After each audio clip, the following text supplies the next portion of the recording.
Bismillahirrahmanirrahim. Assalamualaikum warahmatullahi wabarakatuh.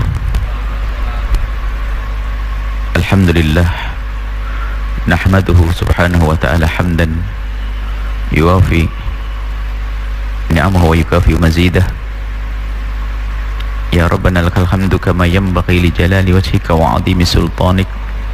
Subhanaka la nuhsi thana'an 'alaika anta kama athnaita 'ala nafsik. Falakal hamdu wa lakal syukru ala dhalik. Allahumma salli wa sallim ala habibina sayyidina Muhammad wa ala alihi wa ashabihi wa tabi'ina lahum bi ihsanin ila yaumiddin. Allahumma ya Rabbana a'inna ala ta'atik, a'inna ya Rabbana ala dhikrik, a'inna ya Rabbana ala syukri ni'amik, a'inna ya Rabbana ala tarki ma'siyatik. Innaka anta ala kulli syai'in qadir. Urzuqna ya Rabbana tawbata qabla al-maut wa syahadata 'inda al-maut wal jannata ba'da al-maut. Amma ba'd. Yang sangat kami cintai, kami muliakan para perindu ridha Allah, para pecinta baginda Nabi Muhammad sallallahu alaihi wasallam. Alhamdulillah kita bisa bergabung kembali untuk bersama-sama belajar agar kita semakin dekat kepada Allah di bawah bimbingan Imam Ibn Atha'illah As-Sakandari dengan kitab hikamnya. Kita langsung pada hikmahnya Imam Ibn Atha'illah As-Sakandari. Kita pada hikmah yang ke 238. Qala Imam Ibn Atha'illah As-Sakandari rahimahullah ta'ala, nafa'anna Allahu bihi wa bi ulumihi wa bi ulumi masyaikhihi wa talmidati fi daraini. Laisal muhibbu alladhi yarju min mahbubihi 'iwada aw yatlub minhu gharada, fa innal muhibba man yabdhul lak wa laysal muhibbu man tabdhulu lak.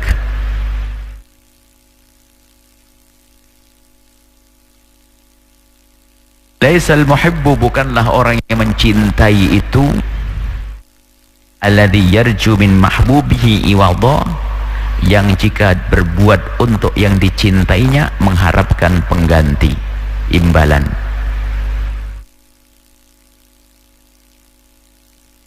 Trubu atau meminta, mengharap, meminta minhu dari yang dicintainya gharada, ada maksud itu apakah pengen disanjung atau pokoknya sesuatu yang kembali kepadanya. Fa innal muhibba, sesungguhnya orang yang mencintai itu adalah man yabdul lak, yang berkorban untukmu. Laisal muhibb, bukanlah orang yang mencintai man tabdul lak, bukan di saat engkau berkorban untuknya. Ini rumus cinta. Maka kalau kita ingin menilai cinta adalah bukanlah ini cinta kepada Allah, kita bicara tentang cinta kepada sesama manusia dulu deh supaya mudah pemahaman kita. Kalau ada orang mencintai Anda, maka yang tampak dari dia adalah berbuat tanpa pamrih, bukan ingin mendapatkan imbalan dari Anda dan juga tidak ingin mendapatkan sanjungan dari Anda, karena dia berbuat atas dasar cinta yang ada di dalam hatinya.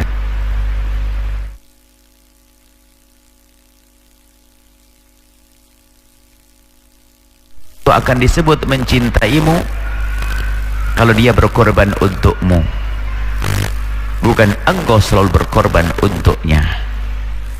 Jika engkau selalu berkorban untuknya, bukan dia mencintaimu, akan tapi bisa jadi kamu yang mencintai dia. Jadi maksudnya tanda cinta itu adalah memberi tanpa pamrih. Tanda cinta itu berbuat tanpa pamrih. Kalaupun mengharap sesuatu dari yang dicintainya, bukan atas dasar mendapatkan imbalan dari apa yang telah dilakukannya, akan tapi karena makna lain. Misalnya karena kerinduannya. Contoh, Anda mencintai anak Anda, lalu Anda berkorban untuk dia dengan memberikan uang, menyekolahkan dan sebagainya, tulus cinta Anda, bukan mengharap di masa tua Anda untuk dirawat oleh dia. Maka orang tua kadang-kadang ini di saat berbuat baik kepada anaknya hanya karena ingin dirawat di masa tuanya. Makanya orang tua ini aneh, kalau sudah dirasa sebagai anak mama, dia nggak adil, pasti paling sayang dengan dia. Karena apa? Harapannya akan bergantung pada dia, sehingga dengan yang lainnya menjadi nggak benar. Coba misalnya anak laki bontot satu-satunya, paling disayang, yang lain diabaikan. Kenapa? Diam-diam dalam hatinya akan menggantung kepada anak tersebut. Nah, ini yang kan dicintainya nggak tulus. Tapi kalau mencintai anak tulus, nggak akan muncul ketidakadilan. Dalam mencintai, seorang mencintai anak.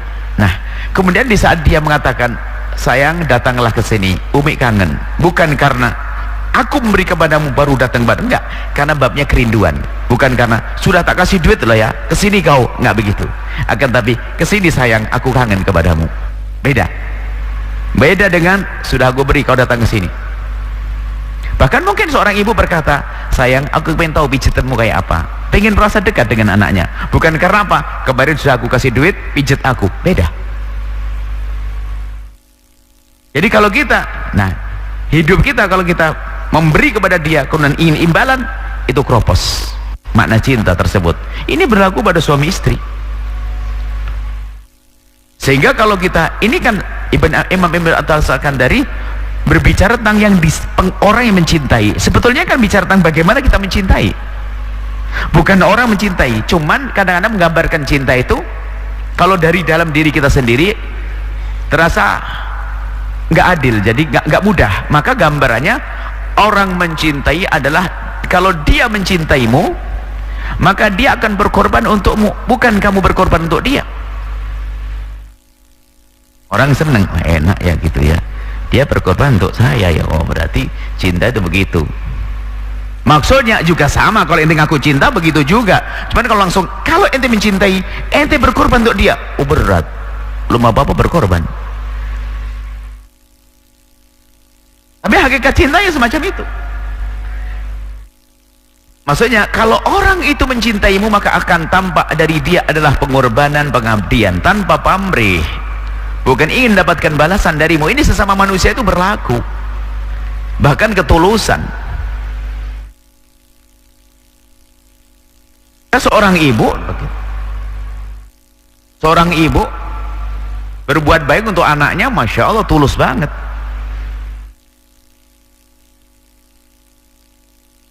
Kan tidak.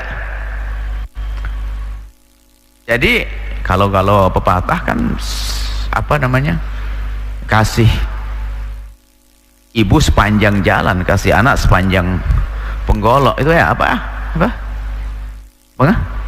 galak ya, karena galak senggek apa tuh ya, anak. Tapi kalau ibu tuh nggak berbatas, luar biasa. Nah itu loh makna cinta.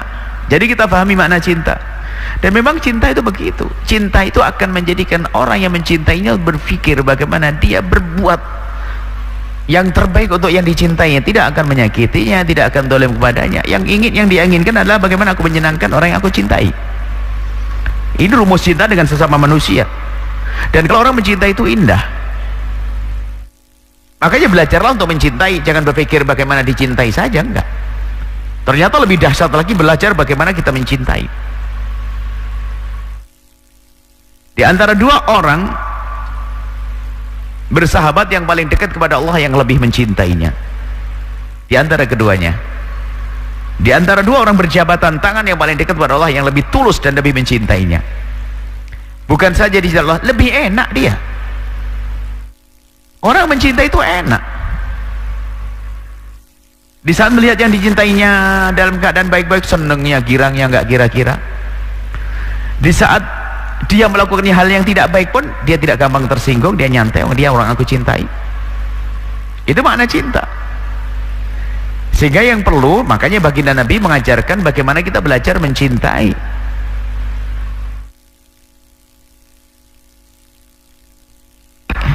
Indah sekali hidup itu.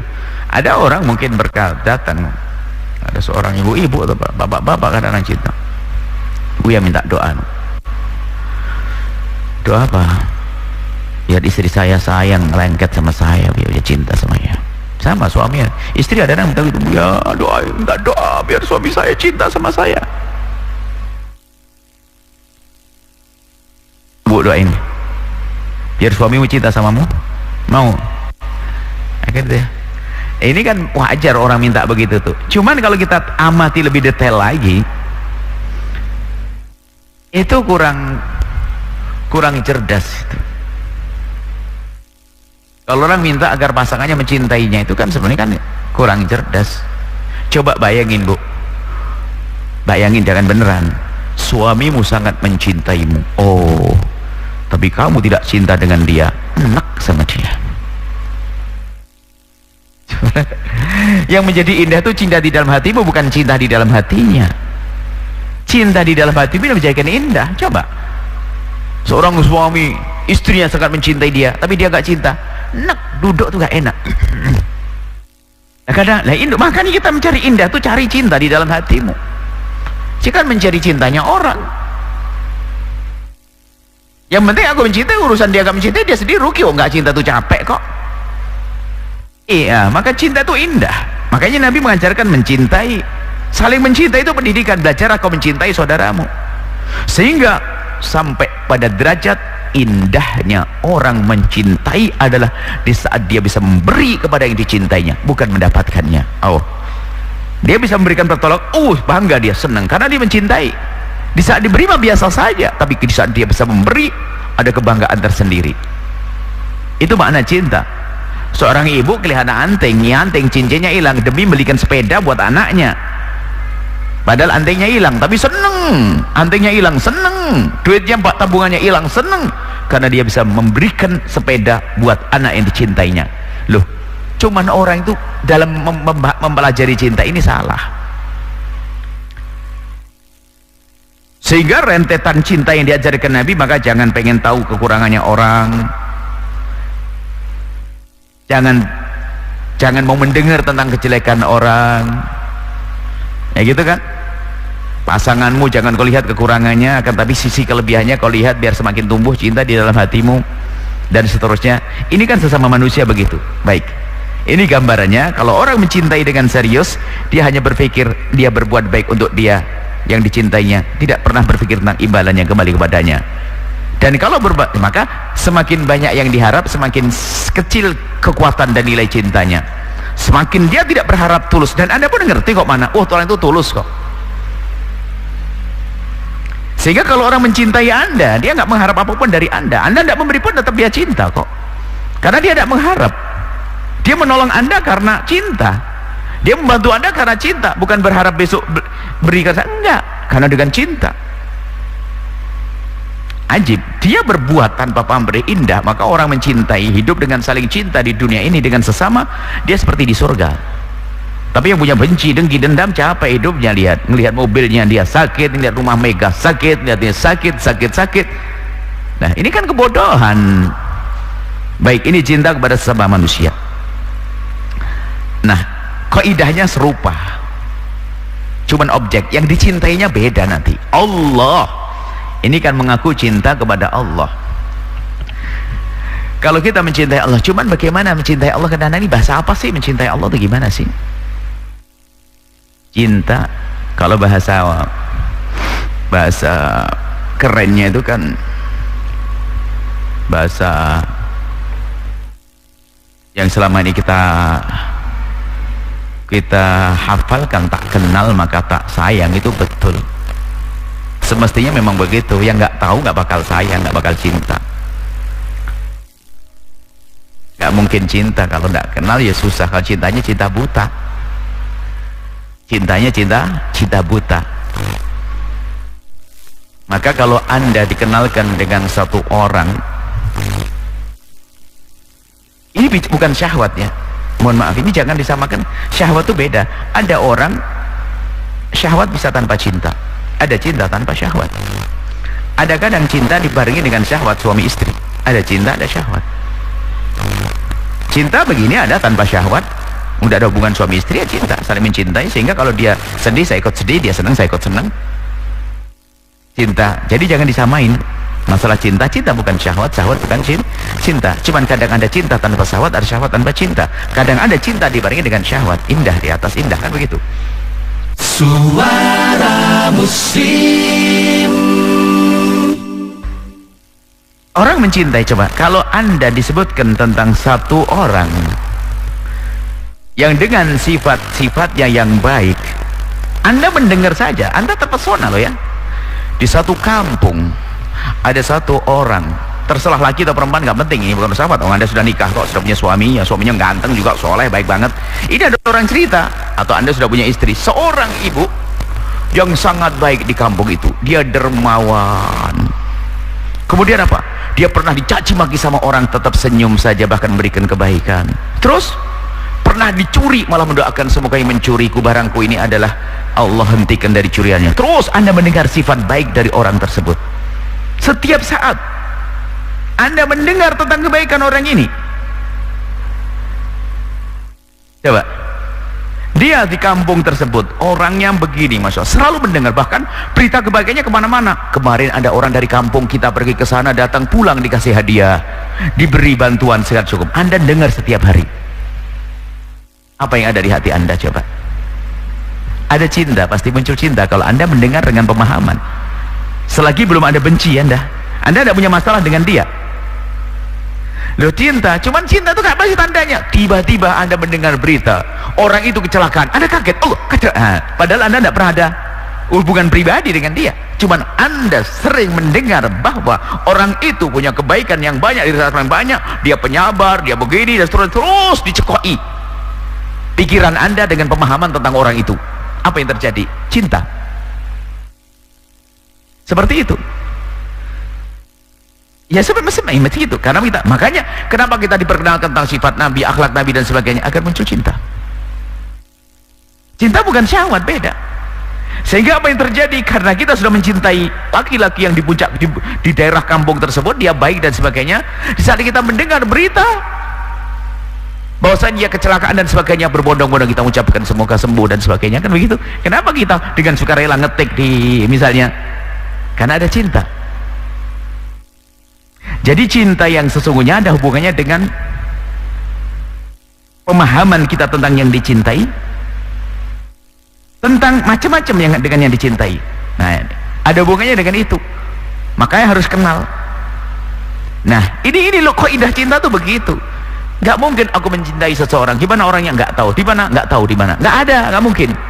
Pasti karena saya mencintai orang. Sama seorang ibu, saya sangat sayang kepada calon mertua, saya sangat senang dengan menantuku itu, padahal dia nggak ganteng amat.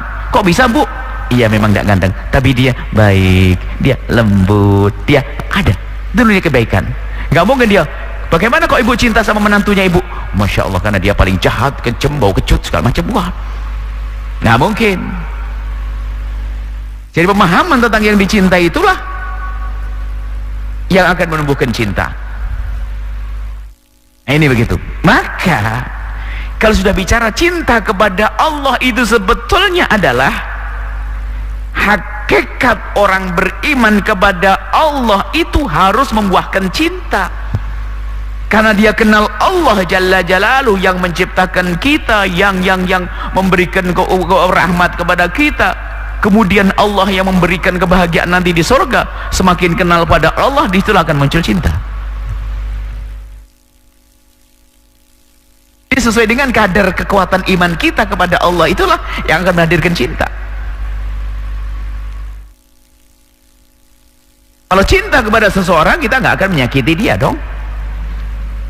Anda mau ngomongin itu orang yang digundul orang di kampung sebelah yang katanya apa tadi, dermawan baik, Anda nggak ingin ngomong yang kayak enak, nggak berani, nggak takut, ya jangan, sayang dong, masa saya ngomongin kan gitu dah. Bahkan kalau ada orang jelekin dia, Anda mau sebatas, coba ada netizen kan bahasa sekarang, bahasa gitu ya, apa netizen ya. Jadi kalau ada tokoh yang sangat dicintai, tiba-tiba ada netizen ngomong gak enak, marah dia, ini apaan sih gitu lah, kayak gitu, kurang lebihnya begitu. Ini Haikam bahkan netizen, bicara Haikam tapi kan netizen sama untuk memahamkan saja seperti itu. Begitu juga makanya mengenal Allah, merenungi tentang karunia Allah, surga, neraka dan sebagainya, terus itu semuanya lihat semakin mantap keimanan kita, secara otomatis akan muncul cinta. Buah, bahkan yang mengatakan iman seperti apapun kalau tidak ada cinta, nggak ada nilainya.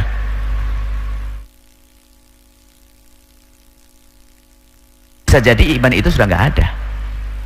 Orang tahu Allah maha kasih kok, Allah yang maha pemurah, Allah telah menyiapkan surga bagi orang yang, dan Allah menyiapkan neraka bagi orang yang melanggarnya. Nah, kalau melanggar Allah sepertinya kalau dengan manusia adalah saya nyubit dia, nyakit dia, gitu loh kalau manusia. Dengan Allah melanggar, bermaksiat.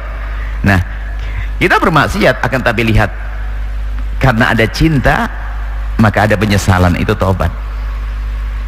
Saya menyakiti saudara saya karena saya tidak, saya nyesel kenapa saya ngomong begitu, kan begitu kurang lebihnya seperti itu. Maka kita memahamkan cinta kepada Allah adalah kita buat contoh cinta kepada sesama.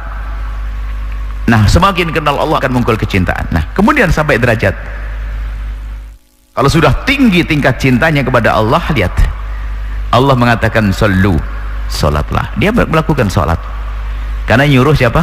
Allah Jalla Jalaluh. Nggak bertanya tentang berapa pak gajinya, pahalanya apa, nggak berpikir itu. Bergegas. Anda dipanggil orang yang tolong sini, Anda kagum dengan seseorang, Anda mencintai dia, disuruh tolong ini saya aja ini, saya yakin kok Anda mencintai saya mencintai Anda. Makanya kalau saya ngomong tolong ambil itu dalam bidah itu, apakah biar berapa Bu ya? Nggak ada kan? Nggak ada. Tolong pindahin kursi itu. Dan saya yakin Anda mau, karena Anda mencintai saya dan saya mencintai Anda.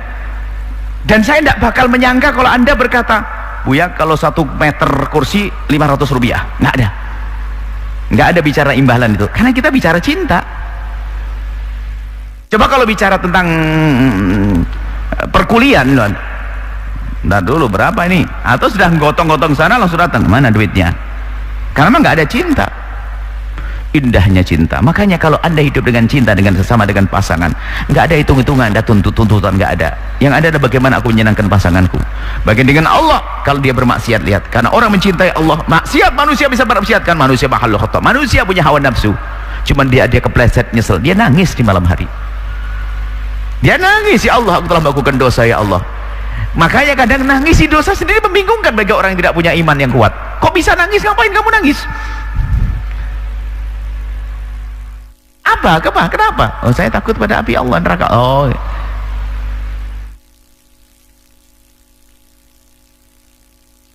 cinta itu rasa, dzuk, nggak mungkin bisa diceritakan kecuali pada orang yang punya rasa yang sama. Dzukiyat, rasa, bukan dilihat itu merah kita lihat merah, rasa. Makanya jika ada orang menceritakan tentang indahnya bercinta kepada orang yang nggak punya cinta, mak itu apaan sih? Jadi rasa itu dzuk. Ini adalah kita meraba-raba rasa di dalam diri kita, cinta kepada Allah. Bukan setelah ada orang cerita tentang cinta lo kita, enggak, rasa. Contoh rasa itu apa sih? Orang Arab waktu saya cerita tentang buah manggis itu manis, dia nggak percaya. Kayak apa sih? Kayak kurma ya? Oh bukan.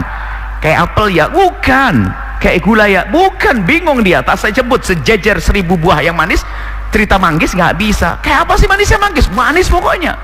Kurma, anggur nggak bisa. Kayak mana? Nggak bisa. Kecuali kita masukkan buah manggis ke mulutnya. Oh gitu ya. Rasa itu nggak bisa diceritakan. Indahnya bercinta nggak bisa. Bukan syahwat ya, kita bicara tentang cinta. Kok bisa orang ngasih duit 100 juta kok seneng dong, duitnya hilang, kan aneh. Itu yang aku cintai kok. Seperti itu. Nah, dengan Allah pun juga demikian. Ini hanya walillahil matsalul a'la.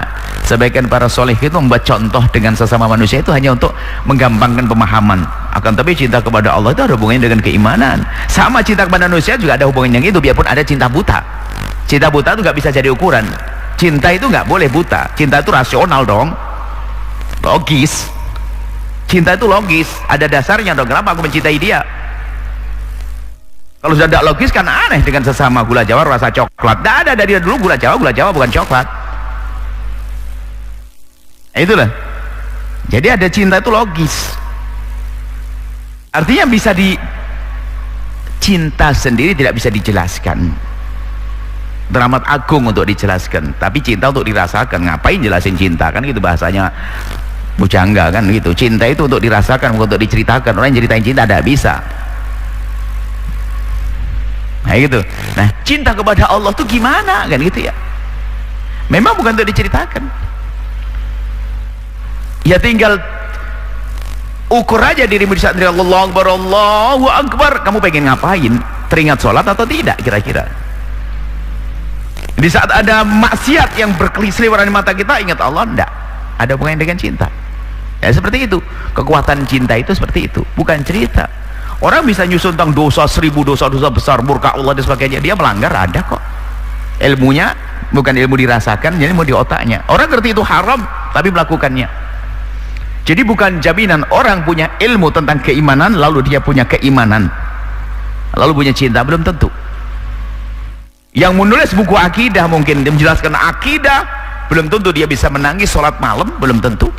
Kalah dengan ibu-ibu di kampung yang belajarnya sederhana tapi setiap malam jam 3 sudah bangun tahajudan sampai pagi. Ustadznya kalah. Itu kan seruan cinta.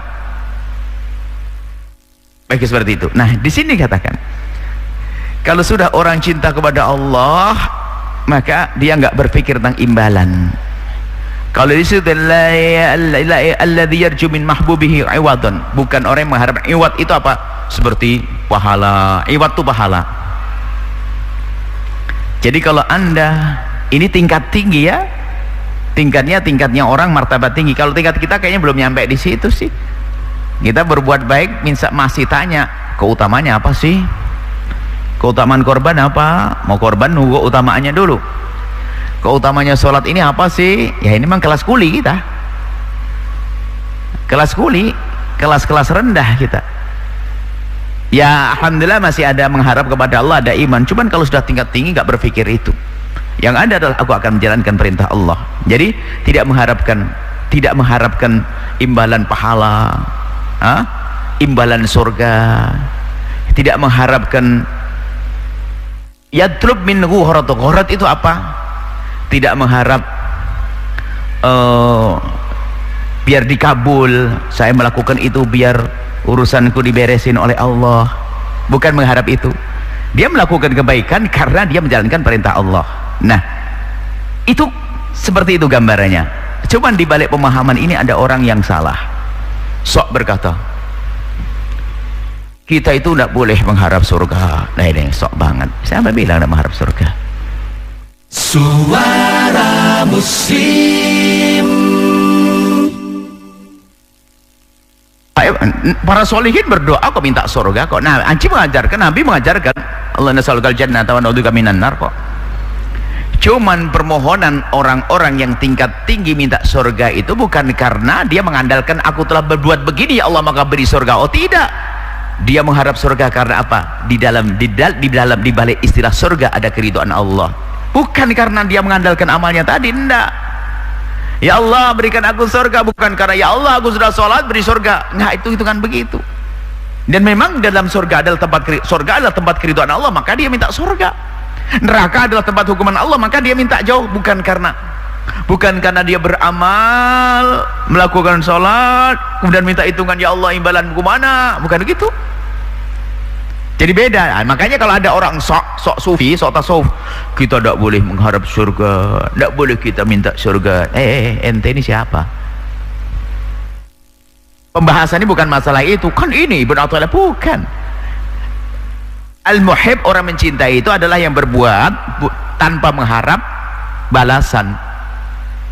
Bukan tidak boleh minta surga, tapi permohonan kepada surga tidak ada hubungan dengan kebaikan yang telah dilakukan. Seperti tadi kita manggil anak kita tercinta karena saya kangen, bukan karena sudah aku gedein aku kasih duit sini. Oh enggak begitu. Tapi karena cinta kita mengharap surga, karena di balik surga ada keridhaan Allah. Jangan salah, ini sok sebagai sufi-sufi palsu itu sok tak boleh kita minta, tak boleh kita minta surga, kita hanya ridho Allah. Kalamnya sudah, tidak usah ngaco deh. Jangan dirusak dunia tasawuf oleh orang-orang yang sok begitu tuh. Kita dianjurkan minta surga. Berdoa, kita nggak perlu doa, Allah sudah tahu maksud kita, nggak perlu doa. Allah yang nyuruh doa. Cuma bedanya doanya kita ini kan ada doa, kemarin kita sebutkan ada orang berdoa itu karena dia punya hajat. Jadi orang berdoa ini tidak apa-apa, sah. Kalau kita punya hajat, ada Nabi menyebut kalau punya hajat ambil wudhu berdoa. Jadi doa kita itu rata-rata kelas ini, saya berdoa karena tuntutan hajat saya. Oke, ini martabat. Tapi martabat tinggi saya berdoa. Kenapa? Karena Allah menyuruhku berdoa. Berbeda. Aku berdoa karena Allah menyuruhku berbeda. Sehingga doa itu adalah tujuan, bukan sarana untuk sampai kepada tujuan. Dia menganggap doa tujuan. Aku berdoa, sehingga kalau orang tulus dalam berdoa nggak pernah berpikir sudah dikabul atau belum oleh Allah. Makanya termasuk orang yang mengatakan ya aku sudah doa lama belum dikabul-kabul, ini menunjukkan tidak tulus doanya. Kan ada orang, ya Allah ini sudah Buya, ini saya sudah doa tapi belum beres-beres, belum kelar-kelar juga nih, setiap malam padahal doanya ini sudah tahajud, sudah ini. Loh, lah inilah kelas rendah begitu. Ini adalah pelik pemahaman begini. Cuman dibalik begini ada orang bermain-main kayak tasawuf, sok-sok ini anak muda, ini tasawuf sufi yang hanya berhayal. Kita nggak perlu, saya tidak takut kepada neraka Allah, aku hanya takut kepada Allah. Serem banget omonganmu. Saya takut neraka Allah karena apa? Di dalamnya adalah ada murka Allah. Tapi takut kita karena Allah, bukan dosa. Nah, ini ada bahasa-bahasa. Makanya dalam dunia tasawuf itu ada tasawuf palsu itu yang merusak dunia tasawuf. Tasawuf itu indah, mengajari kayak gini, kecintaan, keseriusan dalam kita mengabdi kepada Allah Subhanahu wa taala. Nah, kalau orang sudah mencintai Allah, tentunya tadi kita sudah jelaskan dasar cinta itu sudah secara otomatis buah daripada pemahaman atau keyakinan yang kuat kepada Allah, secara otomatis akan munculkan itu. Bahkan sebagian mengatakan tidak bisa dipisahkan. Selagi kau kenal Allah dengan sesungguhnya pasti muncul cinta. Kenapa? Segala yang dimiliki sifat dari Allah, dari sifat-sifatnya adalah menumbuhkan cinta. Termasuk diturunkan nanti kepada paling orang yang dicintai oleh Allah, yaitu Nabi Muhammad. Lihat, kalau orang kenal Nabi Muhammad harus cinta seharusnya. Mestinya begitu, karena segala kebaikan ada. Karena cinta ada sebab, ada kebaikan, baik secara zahir atau batin, kan begitu. Baik, kemudian nah, jadi orang kalau mengaku cinta kepada Allah, maka dia akan berbuat baik untuk Allah.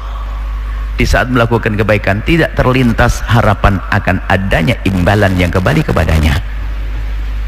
Bukan dia tidak butuh dengan imbalan Allah, jangan salah di.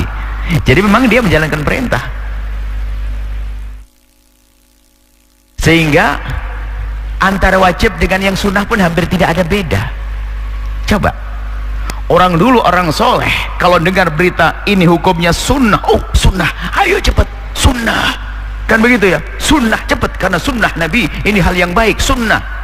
Coba santri zaman sekarang, ini sunnah, oh kan sunnah, cuman sunnah, beda.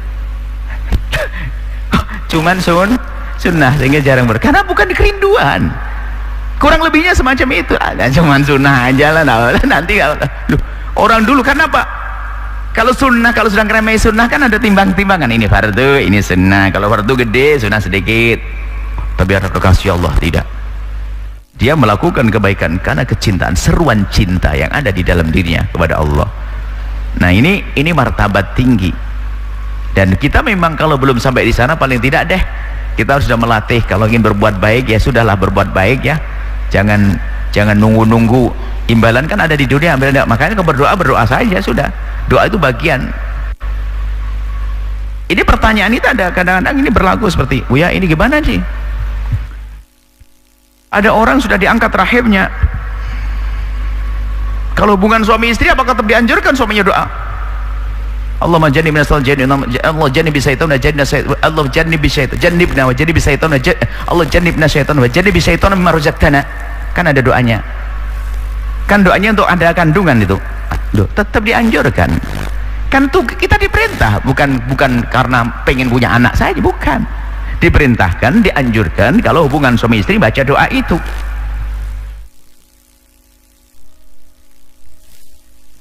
Doa dia Allah berikan pada kau anak yang soleh. Loh, tetap dia ini.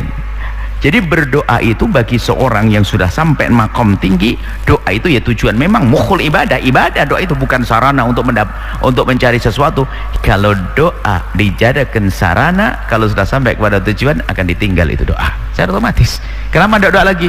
Sudah lulus ujiannya, sudah selesai ujian, kan ujian pun doa rajin setelah selesai ujian. Nah seperti itu kurang lebihnya. Jadi dengan Allah itu berbuatlah kebaikan kepada Allah, karena seruan cinta yang ada di dalam kita, dan cinta di dalam hati kita adalah buah daripada iman yang kuat. Iman yang kuat membuahkan cinta, dan buah cinta akan tampak di saat kita mengabdi kepada Allah.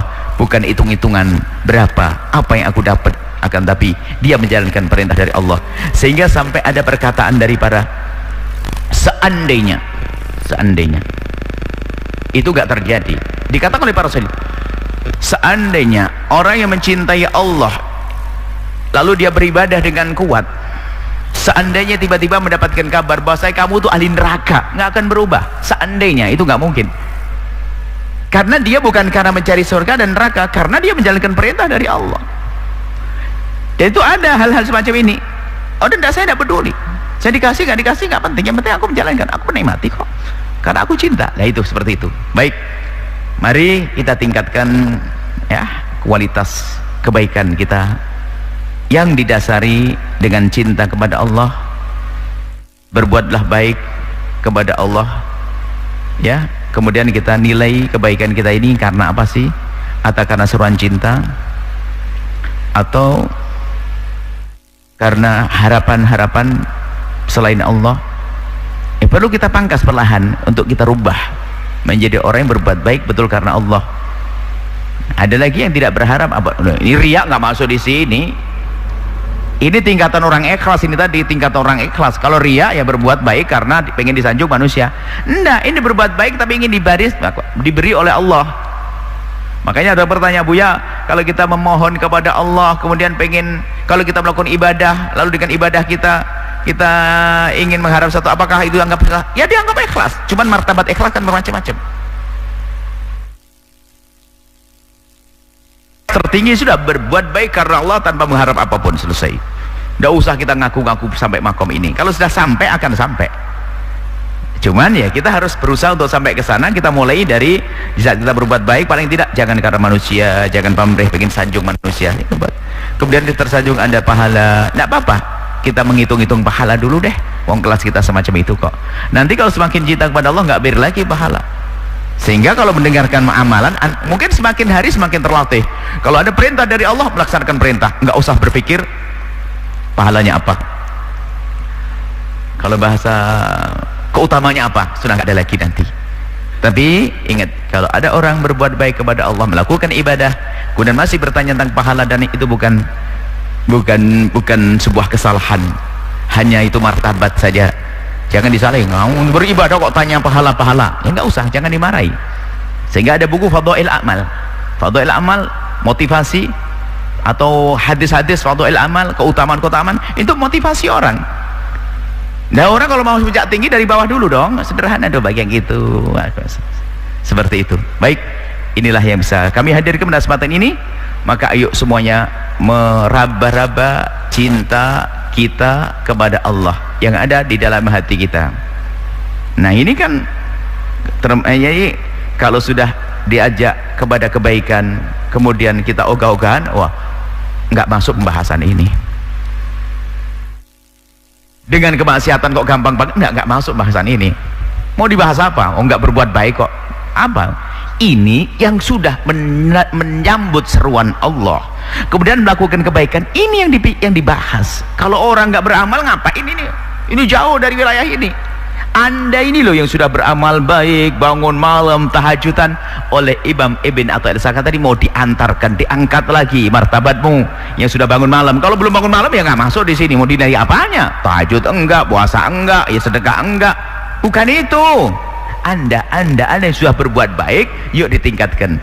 Berbuat baikmu bukan karena imbalan yang dari Allah yang kamu dapat, yang kamu rindu, tapi karena ini adalah karena seruan cinta. Seperti itu. Semoga Allah memberikan kepada kita kemudahan di dalam mengabdi kepada Allah. Allah memberikan kepada kita kecintaan yang sesungguhnya kepada Allah, keimanan yang kuat, dan semoga Allah menjadikan kita hamba yang saling mencintai karena Allah Subhanahu wa taala. Wallahu a'lam bissawab.